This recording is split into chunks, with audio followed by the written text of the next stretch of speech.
I'm Judge Andrew Napolitano, and the verdict is in on redefining the rescue. Here's the question.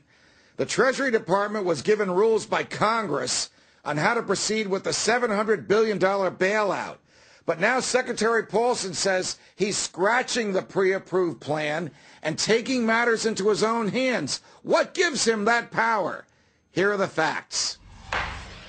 When Secretary Paulson and President Bush came running to the Congress in mid-September, arguing that the sky would fall and the credit markets would freeze if the Secretary of the Treasury was not given a checking account with $700 billion in it, they persuaded the Congress that they would unfreeze credit markets and prevent that sky from falling by buying toxic paper and toxic hard assets from the banks. Republicans argued that these purchases from the Treasury would cleanse the balance sheets of banks and thus cleanse the system so that banks could once again loan money to each other. Democrats argued that by purchasing toxic hard assets, basically private homes that were in foreclosure, the government would be saving people from being kicked out of their houses. Free market forces from either party were weak and their views were stifled.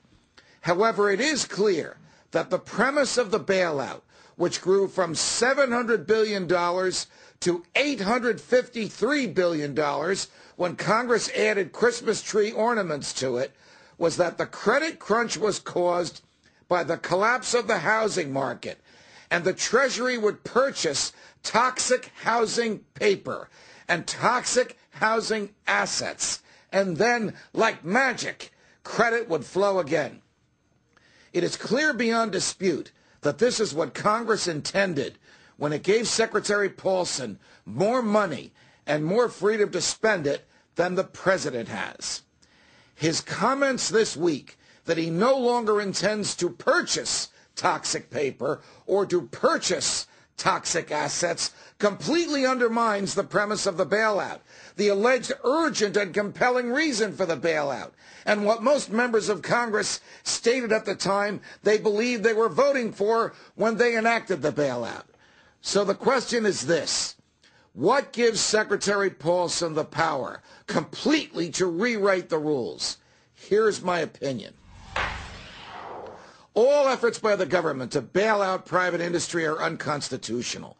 The reasons are profound. They're grounded in the Constitution.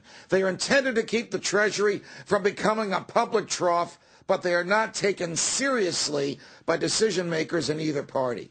This is also the reason that the Constitution never authorized this kind of bailout in the first place. It never authorized that this kind of power be placed in the hands of any one person or one entity, no matter how intelligent, no matter how noble, and no matter how well-intended that person or entity might be.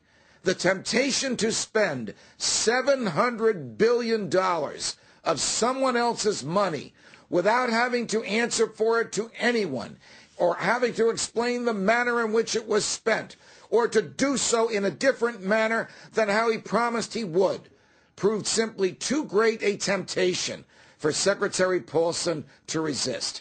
He can throw all the good money he wants after bad. He can buy all the stock he wants in all the solvent banks that don't need it and don't want government investments. He can bail out all the corporations whose executives made millions but lost billions. But he is exercising power never given to him by the Congress. The bailout should be rescinded. His checkbook should be taken away from him. And he should either be fired or resign in disgrace.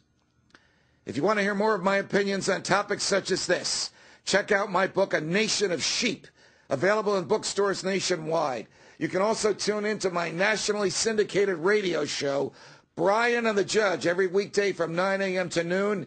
And don't forget, you can always catch me right here on the Fox News channel throughout the day, every day. I'm Judge Andrew Napolitano, and that's my verdict.